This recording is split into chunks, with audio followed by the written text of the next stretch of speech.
On December the 17th, 2010, a young lady named Joanna Yates went missing. She had been reported missing by her boyfriend, who had been on a trip to see relatives, and he had returned like 2 days later. From Joanna Yates lived in a nice area in Bristol, in a nice house that was owned by the landlord named Christopher Jeffries. And Christopher Jeffries was a retired teacher. He had taught for 34 years. He looked creepy. He had this certain look about him that he looked weird. He looked strange and weird. He had like a blue tinted hair, and he did look a bit camp. And he was a bit of a loner. He was a bachelor, and his flat was next door to Joanna Yates, who was a 25-year-old blonde hair, attractive woman. Well, Joanna Yates, her body was actually found on Christmas Day, face down in a ditch by some dog walkers. Christopher Jeffries, because of his appearance and because of his mannerisms, he was literally vilified by the press. They literally came down on him, accusing him of, the suspicion of the murder of Joanna Yates. And because he looked weird, he looked odd, he looked creepy, and that was one of the words that they used in their newspapers: creepy, strange, weird. And then, like, other people jumped on the bandwagon, and like ex-students would say that, yeah, he looked creepy, and that he used to come out with lewd remarks to them. They said that he liked reading books about murders and whatever, and about things like that. And there was some comments by former teachers. So he was put on the front page of the Sun newspaper, and other newspapers joined in. And they were saying, could this be the murderer of Joanna Yates? Anyway, on I believe it was Christmas Day, or it might have been a bit later than that, Christopher Jeffries was arrested by the Avon and Somerset police on suspicion of the murder of Joanna Yates. And he was taken into custody. His car was seized.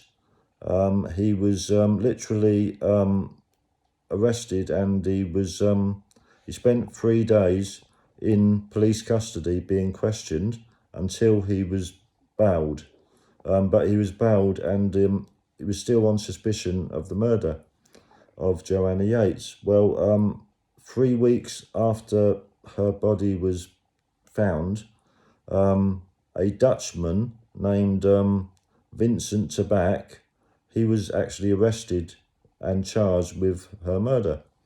And so Christopher Jeffries was then, eventually, the bail was lifted, and this was around March, and he was no longer a suspect. But his life had already been turned upside down because of all the accusations, because he looked weird and creepy, and he had certain mannerisms. He was actually, obviously he was accused before any trial took place or anything, by the newspapers, and obviously then he was arrested by the police, which obviously made things a lot worse for him. But obviously when the Dutchman was arrested, he was completely innocent. But he went on to sue the newspapers, Christopher Jeffries did, and he was collectively, he was awarded £500,000. He was obviously totally, vindicated of any charges. But it totally changed his life. In an interview, he said that it wasn't the arrest, it wasn't the actual accusations that had a lasting effect on him. It was that he was literally stripped of all of his dignity in a way. Like, you know, when he was taken into custody, he had to take all of his clothes off, and he was given like a prison like uniform to wear, and it just made him feel totally like indignified, you know, and it was just awful for him. So my message here is that kind of we're all jumping on the bandwagon and making accusations to someone who looks creepy, and serious. Actually, some people are making very serious accusations about pro-life traveller, and you know, they're making very serious without actually knowing the facts or without any proof actually being made, because he looks creepy and he looks weird, and because he goes to certain areas where there are poor people, doesn't make him, you know, a sexual abuser of children.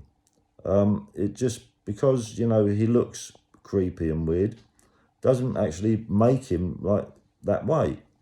And I think some of the channels on YouTube that are news channels, Asian news channels, are literally coming down on him, and you know, I think they should really back off a bit, because you know, I don't believe for 1 minute, I don't believe he has committed any sexual acts against children.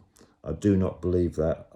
Been watching his channel for a long time. Yes, he's creepy. Yeah, most definitely, because of his eyes, his face. He looks creepy, and his smile, the way he smiles, and the way he looks, he stares.